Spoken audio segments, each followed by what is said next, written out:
Hello everyone, कैसे हैं आप सब। मैं Sangvi, welcome to HP studies. जैसे कि आप सभी को पता है, हमारा एचपीटीजीटी का एग्जाम आने वाला है। हमारी HPTGT commission arts, medical and non medical के लिए सीरीज स्टार्ट हो गई है। आज की क्लास में हम लोग डिस्कस करेंगे हमारे एचपीटीजीटी मेडिकल बायोलॉजी से रिलेटेड कुछ इंपॉर्टेंट टॉपिक्स। चलिए सीरीज स्टार्ट करते हैं। आज हम लोग डिस्कस करेंगे सेल एंड इट्स ऑर्गेनेली। जैसे कि आप सभी को पता है, जो हमारे साइंटिस्ट है Robert Hooke, he was the first जिन्होंने सबसे पहले हमें डेड सेल क्या होता है वो डिस्कवर करके बताया था। उन्होंने अपनी ही लैब में एक माइक्रोस्कोप फॉर्म किया, which is a simple microscope, जिसमें उन्होंने ऑब्जर्व किया और बताया कि this is the first dead cell. Dead cell के साथ साथ उन्होंने सेल वर्ड भी कॉइन किया था। इसके बाद हमारे पास आ जाते हैं साइंटिस्ट हमारे एंटोन वॉन ल्यूवेनहुक। ये हमारे सेकंड साइंटिस्ट हैं जिन्होंने हमें बताया था कि लिविंग सेल क्या होता है। राइट, इन्होंने भी अपनी लेबोरेटरी में माइक्रोस्कोप फॉर्म किया और उससे इन्हें ऑब्जर्व करके बताया first living cell, Anton von Leeuwenhoek. इसके बाद हमारे पास दो साइंटिस्ट आते हैं, सचलीडन एंड सचवॉन। एक है जर्मन बॉटनिस्ट और एक है ब्रिटिश जूलॉजिस्ट। दोनों ने एक ने प्लांट सेल पर काम किया, एक ने एनिमल सेल पर काम किया, और दोनों ने आपकी सेल थ्योरी फॉर्म की। सेल थ्योरी क्या कहती है आपकी? सेल थ्योरी बताती है आपको वहां पर कि एक सेल के अंदर सारी ऑर्गेनेलीज होंगी, तभी वो अपना फिजियोलॉजिकल फंक्शन परफॉर्म कर पाएगा अच्छे से। मेरे कहने का मतलब है, a cell should comprise of cytoplasm and all the various organelles which are responsible for performing their essential functions, right? इसके बाद हमारे पास आते हैं आपके one of the most prominent scientist Rudolf Virchow. Rudolf Virchow ने आपकी सेल थ्योरी को रीफॉर्मुलेट किया और इन्होंने वहां एक क्वेश्चन राइज किया कि आपने ये तो बता दिया कि सेल में सारी ऑर्गेनेलीज कंप्राइज होंगी, तब मैं उसे एक कंप्लीट सेल मानूंगा, लेकिन ये सेल आया कहां से? क्वेश्चन बहुत बड़ा था। तो रुडोल्फ विर्चो ने सेल थ्योरी को रीफॉर्मुलेट किया और बताया कि जो हमारा सेल है that arise from the pre-existing cell, पहले ही कोई सेल होगा जो कि डिवाइड हुआ माइटोटिकली या मियोटिकली, जिसमें आपके पास डॉटर सेल्स आई। राइट, चलिए इसके बाद हमारे पास R.H. विट्ठाकर आ जाते हैं। बायोलॉजिकल क्लासिफिकेशन की बात करते हैं। यूनिवर्सली एक्सेप्टेड है आपकी 5 kingdom classification given by very famous R.H. विट्ठाकर। इन्होंने बताया कि ऑर्गेनिज्म को हम दो तरीके से डिवाइड कर सकते हैं, एक है प्रोकैरियोटिक, एक है यूकैरियोटिक। प्रोकैरियोटिक वर्ड को ही दो में डिवाइड करते हैं। Pro means before the nucleus, means nucleus नहीं आया है अभी तक। राइट, लेटेंट वर्ड है, देखिए आप यहाँ पे नोट कर लीजिए इस चीज को, बहुत इंपॉर्टेंट है। बायोलॉजी में तो ज्यादातर डेफिनेशंस आप वर्ड को तोड़ेंगे, डिकोड करेंगे उस वर्ड को, तभी आपसे हो जाएगा। चलिए देखिए, प्रो को आप लिख लीजिए बिफोर, कैरियोटिक आया है आपका कैरियन से, जिसका मतलब है न्यूक्लियस। तो ये हो गया मेरा बिफोर न्यूक्लियस, या आप इसको कह सकते हैं ये है मेरा primitive cell organisms. Primitive cell organisms हैं मेरे यहाँ पर ये, जिन्हें मैं माइक्रो ऑर्गेनिजम्स भी कह सकती हूँ। माइक्रो ऑर्गेनिजम्स एग्जाम्पल आपके पास है मोनेरा, बैक्टीरिया है आपके। देखिए इसके बाद आपके पास यूकैरियोटिक आ जाता है। वर्ड को फिर से डिकोड करते हैं। Eu means after and karyon again means nucleus. ये है आपके मॉडर्न सेल ऑर्गेनिजम्स। लेकिन कौन से? Multi cellular organisms and unicellular organisms. Well defined nucleus आ गया है अब इनके पास। यूनिसेल्यूलर में प्रोटिस्टा, मल्टी सेल्यूलर में आपके पास फिर से दो पार्ट में डिवाइडेड है, with the cell wall and without cell wall. अगर सेल वॉल नहीं है तो वो है एनिमल सेल, और अगर सेल वॉल है तो वो आपके हैं प्लांट्स एंड फंजाई। हाँ जी, ये बहुत बहुत इंपॉर्टेंट है, और पता नहीं क्यों बच्चे भूल जाते हैं कि एनिमल सेल में सेल वॉल नहीं होती। एनिमल सेल की जो सेल मेम्ब्रेन होती है, जिसे आप बहुत फेमसली प्लाज्मा मेम्ब्रेन कहते हैं, प्लाज्मा मेम्ब्रेन इतनी ज्यादा फ्लेक्सिबल होती है, एक्सक्लूसिवली ना एक्सटेंसिवली फ्लेक्सिबल होती है कि ये आपका सेल है, दिस इज एनिमल सेल, ये कोई बैरियर है जो कि इस पे अटैक करने के लिए आ रहा है, या मे बी ये यहाँ पर इसके साथ इस तरीके से पंच कर रहा है यहाँ पर, या दूसरा सेल तो आया और इस पे ऐसे पंच किया तो ये टर्न हो गया इस तरीके से। प्लाज्मा मेम्ब्रेन है, फ्लेक्सिबल है, उसने शेप चेंज कर ली, लेकिन कुछ टाइम बाद वो अपनी ओरिजिनल शेप को रीगेन कर लेगा, राइट। तो प्लाज्मा मेम्ब्रेन के इतने फ्लेक्सिबल नेचर की वजह से सेल वॉल की जरूरत नहीं है, प्लांट सेल में प्रेजेंट होती है, राइट। चलिए इसके बाद हम बात करते हैं प्रोकैरियोटिक एंड यूकैरियोटिक सेल की। आप पिक्चर के थ्रू समझेंगे यहाँ पे, जब मैं एक यूकैरियोटिक सेल कह रही हूँ मतलब कि एक मेरा सेल है which comprises of all the organelles जो इंपॉर्टेंट हैं, अ वेल डिफाइंड सेल, इसमें सारी ऑर्गेनेलीज हैं, चाहे मैं बात आपके ब्रेन ऑफ द सेल की बात करूं जो कि न्यूक्लियस कहलाता है, इसके साथ साथ आपका ER, then vacuole, mitochondria, peroxisome, Golgi apparatus, जो आपके पास ऑर्गेनेलीज है वो सारे यूकैरियोटिक सेल में प्रेजेंट होती हैं। वहीं दूसरी तरफ अगर हम प्रोकैरियोटिक सेल की बात करते हैं, जैसे मैंने आपको बताया मोनेरा इज एन एग्जांपल, क्या है, बैक्टीरियाज में प्रेजेंट होता है। हाँ जी मैम, तो फिर देखें, ये देख रहे हैं आप, टैंगल्ड मटेरियल है कुछ, न्यूक्लियोइड जिसे मैं कह रही हूँ, न्यूक्लियोइड, ये है एक बैक्टीरिया का DNA, समझ रहे हैं बात मेरी, स्कैटर्ड है, बिट्स एंड पीसेस में है, एक जगह इकट्ठा नहीं है। यूकैरियोटिक में कैसा है, well defined nucleus, and nucleus की फिर क्या है, न्यूक्लियस की भी मेम्ब्रेन है, राइट। और न्यूक्लियस के अंदर भी जहां पर आपका जिस तरीके से यहाँ पर आपका न्यूक्लियोइड पड़ा हुआ ऐसे स्कैटर्ड है, यहाँ पर ऐसा नहीं होता, यहाँ पर वो प्रेजेंट होता है न्यूक्लियोलस के अंदर। न्यूक्लियस के अंदर भी एक डेंस मटेरियल होता है जिसे आप न्यूक्लियोलस कहते हैं, उसके अंदर आपका प्रेजेंट होता है जेनेटिक मटेरियल जिसे हम DNA कहते हैं, राइट। देखिए यहाँ पर इसकी जो सेल मेम्ब्रेन है वो ही अगर आपकी एक्सटेंड हो जाए तो फ्लैजिला और पिलाई जैसे स्ट्रक्चर्स बना लेती है। ये क्या है, ये लोकोमोशन में हेल्प करते हैं, नहीं मतलब कि मूवमेंट कराते हैं आपके बैक्टीरियल सेल्स की, माइक्रो ऑर्गेनिजम्स की, साथ साथ ये उसको फ्लोटेशन मतलब कि स्विमिंग में भी हेल्प करते हैं, अधेजन चिपकने में भी काम करते हैं, एंड डिफेंस इनको बचाते भी हैं प्रे से, राइट। चलिए आगे चलते हैं हम लोग। अब बात करते हैं, अगर मैं एक यूकैरियोटिक सेल की बात करती हूँ, चाहे मैं प्लांट सेल की बात करूँ या मैं एनिमल सेल की बात करूँ, तो मेरे पास कुछ क्राइटेरिया है जो कि फुलफिल होना बहुत जरूरी है। देखिए वो क्या है, parts of the cell, very good. पहला है प्लाज्मा मेम्ब्रेन, हाँ जी प्लाज्मा मेम्ब्रेन बहुत इंपॉर्टेंट है। प्लाज्मा मेम्ब्रेन से नोट कर लीजिए आप यहाँ पर, बहुत इंपॉर्टेंट, प्लाज्मा मेम्ब्रेन किसने डिस्कवर की थी, प्लाज्मा मेम्ब्रेन आपकी की थी Singer and Nicolson. Singer and Nicolson आपके दो साइंटिस्ट हैं, इन्होंने आपकी प्लाज्मा मेम्ब्रेन डिस्कवर की थी और उसके मॉडल को सबसे पहले एक्सप्लेन किया था। तो उन्होंने नाम क्या दिया था उसको, इन्होंने नाम दिया था फ्लूइड मोज़ैक मॉडल, जिसे हम समझेंगे एक सैंडविच मॉडल के थ्रू। देखेंगे यहाँ पर सैंडविच मॉडल के थ्रू, देखें कैसे समझेंगे। आप सभी ने सैंडविच खाया, हाँ जी मैम मुंह में पानी आ गया, सैंडविच मत बोलो आप।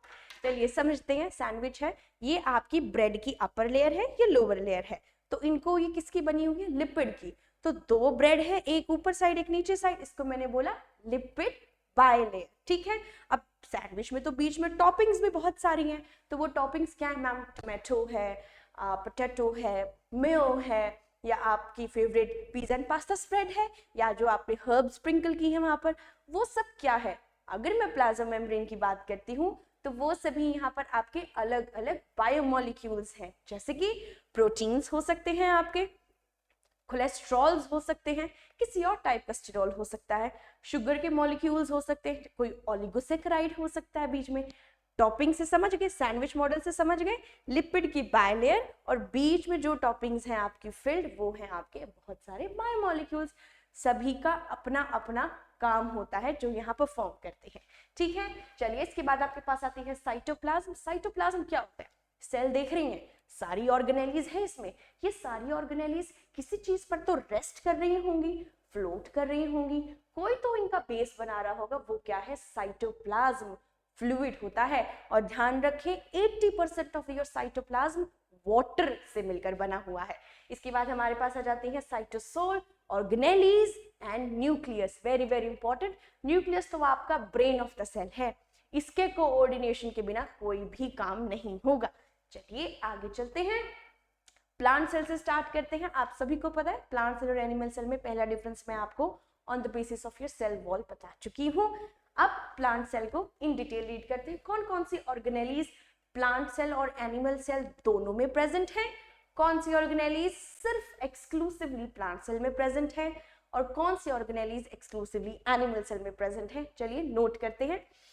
देखिए यहाँ पर ये रहा आपका न्यूक्लियस, बिल्कुल सेंटर में आपका न्यूक्लियस है यहाँ पर, और न्यूक्लियस के अंदर क्या है आपका न्यूक्लियोलस, जिसमें इस तरीके से इंटैंगल्ड आपका जेनेटिक मटेरियल प्रेजेंट है। जब तक ये इंटैंगल्ड है इसको हम लोग बोल रहे हैं क्रोमैटिन मटेरियल। मैं लिख देती हूँ आपके लिए, नोट करें आप, chromatin material. Chromatic material condensation करता है और उसके बाद क्रोमोसोम्स फॉर्म करता है। चलिए इसके बाद देखें एंडोप्लाज्मिक रेटिकुलम आपकी न्यूक्लियस की आउटर मेम्ब्रेन से ही स्टार्ट हो जाती है। आफ्टर दैट आपके पास आता है गोल्जी एपरेटस, क्लोरोप्लास्ट, अंडरलाइन कर लीजिए और स्टार मार्क कर लीजिए। क्लोरोप्लास्ट एक्सक्लूसिव है, आपके सिर्फ और सिर्फ प्लांट सेल में मिलता है यहाँ पर, and it's a double membrane structure. लिख लीजिए यहाँ पर, it's a double membrane structure. इसके बाद एक और एक्सक्लूसिव है, वो क्या है, वैक्यूल।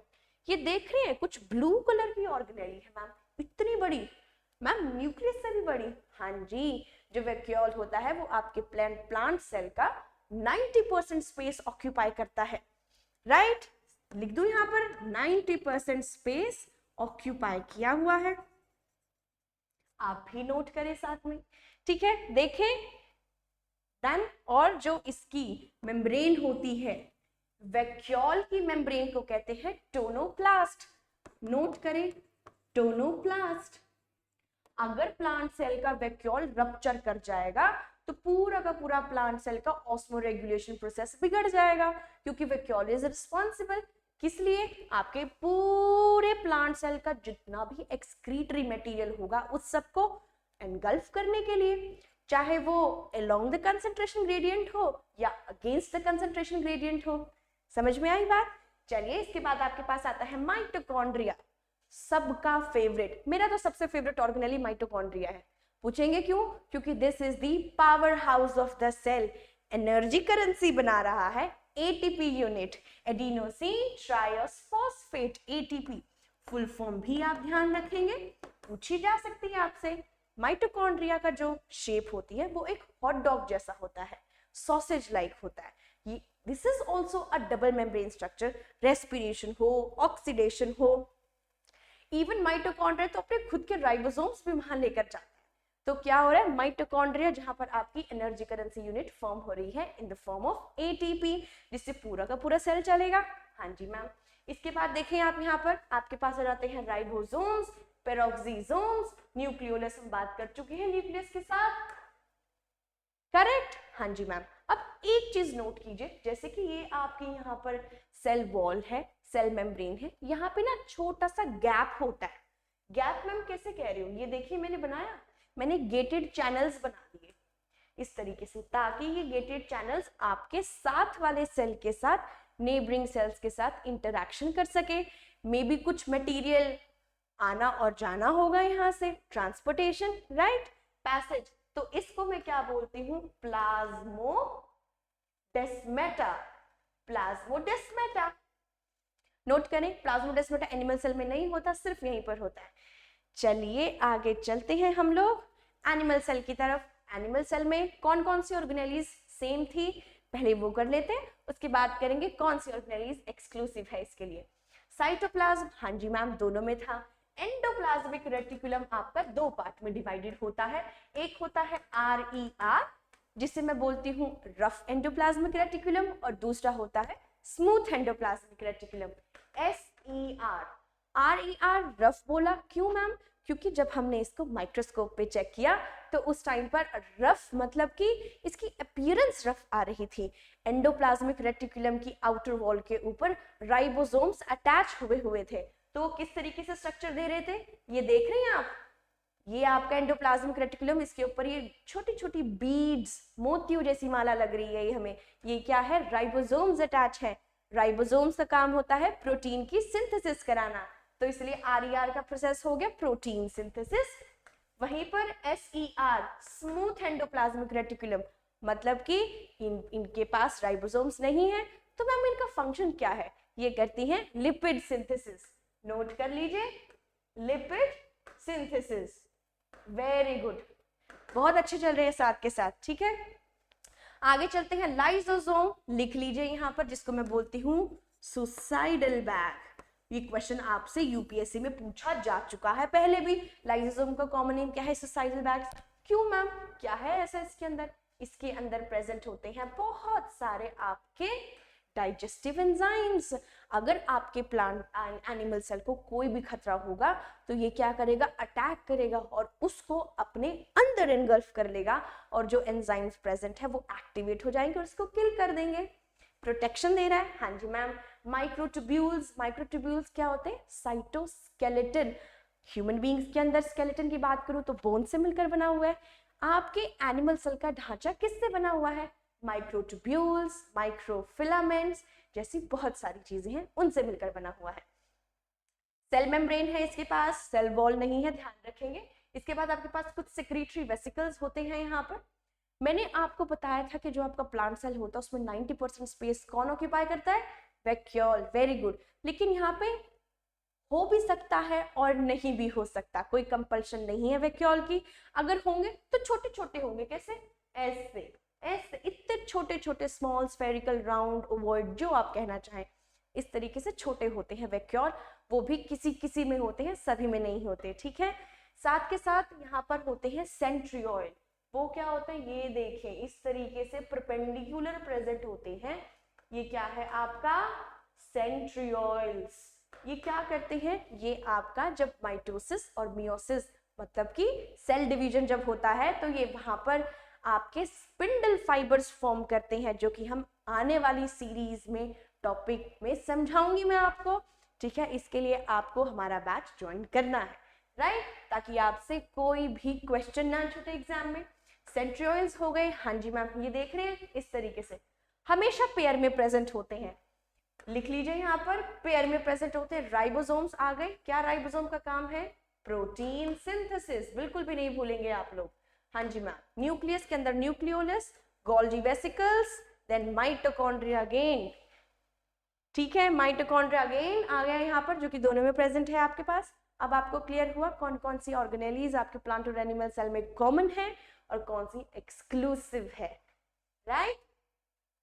देखें, सेल और ऑर्गेनेली से तो क्वेश्चन बनता ही बनता है, बहुत बहुत इंपॉर्टेंट, राइट। हाँ जी मैम। चलिए अब इनकी ऑर्गेनेलीज की बात करते हैं। गोल्जी अपरेटस की बात करूं, it is a double membrane structure. ध्यान रखेंगे, इसकी दो साइड होती हैं, एक होती है सिस और एक होती है ट्रांस। सिस जहां से फॉर्म्स हो रही हैं सारी चीजें, ट्रांस जहां से बनकर बाहर जा रही हैं चीजें। तो ये क्या काम करता है? इसका फंक्शन है ट्रांसपोर्टेशन का, पैकेजिंग का। आपकी पूरी सेल ऑर्गेनेली में जहां भी जिस भी चीज की रिक्वायरमेंट होगी वो गोल्जी, जैसे मूवर्स एंड पैकर्स होते हैं आपके, एक जगह से दूसरी जगह लेबल कर देते हैं चीजों को, वो ट्रांसपोर्ट हो जाती है। सेम काम आपका गोल्जी अपरेटस करता है। लिख लीजिए, डबल मेम्ब्रेन स्ट्रक्चर होता है आपका एंड ट्रांसपोर्टेशन एंड पैकेजिंग का काम करता है। स्मूथ एंडोप्लाज्मिक रेटिकुलम, जल्दी बताएं, मैंने अभी बताया था आपको। हाँ जी, बिल्कुल करेक्ट, लिपिड सिंथेसिस कराते हैं। इनके पास राइबोसोम होता है? नहीं होता, इसीलिए नाम पड़ा smooth endoplasmic reticulum. Rough endoplasmic reticulum, ribosomes present है, पिक्चर में आप देख सकते हैं यहाँ पर, क्योंकि प्रोटीन सिंथेसिस करानी है मैम। बिल्कुल सही, बहुत इंटेलिजेंट है मेरे बच्चे। आगे देखिए, राइबोसोम प्रोटीन सिंथेसिस काम करा रहे हैं। Nucleus, brain of the cell, very very important. ये देखिए किस तरीके से टैंगल्ड मटेरियल है ना, काफी उलझा हुआ, जैसे ऊन होती है, ऊन का गुच्छा होता है, टफ्ट गुच्छा। ठीक है, इसके बाद देखिए mitochondria, again double membrane structure, एक आउटर मेम्ब्रेन एक इनर मेम्ब्रेन। और जितनी भी, चाहे आप कोई भी रिएक्शन कह दीजिए, चाहे एटीपी की प्रोडक्शन ही कह दीजिए या इलेक्ट्रॉन ट्रांसपोर्ट चेन की बात कीजिए, वो सभी इनर मेम्ब्रेन में प्रेजेंट होती हैं आपकी। क्या कह दूं इसको मैं? Mitochondria power house of the cell, power house of cell. Cytoskeleton किस किस चीजों से मिलकर बना है? माइक्रोट्यूब्यूल्स, एंड ये क्या हो गई, माइक्रोफिलामेंट्स। ये सभी आप मेरे साथ साथ नोट कीजिए या स्क्रीनशॉट ले लीजिए। सेंट्रियोल हमेशा किस में प्रेजेंट होती है मैम, पेयर में प्रेजेंट होती है। किस लिए होती है मैम, स्पिंडल फाइबर जनरेट करती है।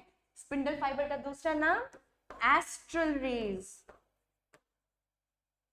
वैक्यूल प्लांट्स में कितना है मैम, 90%। और एनिमल्स में करूंगी बात तो छोटे छोटे प्रेजेंट होते हैं, स्मॉल साइज। क्या कर रहे हैं, ऑस्मो रेगुलेशन कर रही हैं। इनकी इनर मेम्ब्रेन का क्या नाम था, टोनोप्लास्ट। इनकी सेल मेम्ब्रेन को बोलते हैं lysosomes. Very very important, suicidal bags. ये देख रहे हैं अंदर क्या है, ये फिल्ड है, ये देखें, ये है आपके एंजाइम्स जो कि किल करते हैं आपके organism. Cell membrane, plasma membrane भी कह सकते हैं। क्लियर, फ्लूइड मोज़ैक मॉडल ध्यान रखेंगे आप। सबसे पहले किस पे चेक किया गया था, राइथ्रोसाइट। मैम राइथ्रोसाइट आरबीसी की सेल मेम्ब्रेन चेक की गई थी जब आपके सिंगर एंड निकोलसन ने डिस्कवर की थी आपके प्लाज्मा मेम्ब्रेन, तो उन्होंने आरबीसी सबसे पहले चेक की थी। ठीक है, सबको क्लियर, नोट कर लीजिए प्लीज इसको, या आप स्क्रीनशॉट ले सकते हैं इसका। बहुत इंपॉर्टेंट है, सारी ऑर्गेनेलीज बहुत इंपॉर्टेंट है, क्वेश्चन बनता ही बनता है, राइट। हाँ जी मैम, बिल्कुल ठीक है, कर लिया। चलिए, फंक्शंस मैंने सभी के आपको यहाँ टेबल फॉर्म में दे दिए हैं। न्यूक्लियस जो कि जेनेटिक मटेरियल कैरी करता है, राइबोसोम प्रोटीन सिंथेसिस करता है, गोल्गी अपरेटस आपका पैकेजिंग कराता है, एंडोप्लाज्मिक रेटिकुलम, दो चीजें बता दी थी, आरईआर एंड एससीआर, क्लियर है। हाँ जी ma'am, nucleolus, mitochondria, vacuoles, vesicles. कुछ वेसिकल्स होती हैं, मतलब मैम छोटी छोटी राउंड राउंड सर्कल जैसी सी चीजें होती हैं। कैसी, अभी बता देती हूँ आपको। ये अगर सेल है, ये न्यूक्लियस है इसका, तो वेसिकल्स क्या होंगी, ये होंगी मैम छोटी छोटी सी। इनके अंदर क्या होता है, इनके अंदर ना एंजाइम्स भी हो सकते हैं और इनके अंदर फूड भी स्टोर हो सकता है रिजर्व फॉर्म में, जो कि सेल को बाद में जरूरत होगी। ग्रैन्यूल्स नाम सुने, ग्रैन्यूल्स वो इन वेसिकल्स के अंदर होते हैं आपके। कई बार वेसिकल्स आपके गैसेस भी स्टोर करते हैं, क्योंकि बहुत सारे सेल्स होते हैं जो कि वाटर में फ्लोट करते हैं, तो वो वेसिकल उनको बुओयेंसी प्रोवाइड करते हैं। आगे चलें, यहाँ पर आपके पास आता है साइटोस्केलेटन। बता चुकी हूँ, मेरे सेल का ढांचा किस चीज से मिलकर बना हुआ है। फ्लैजिला, सील एंड पिलाई क्या है, आपके प्रोटीन फिलामेंट्स हैं जो कि सेल की मूवमेंट में हेल्प कराते हैं।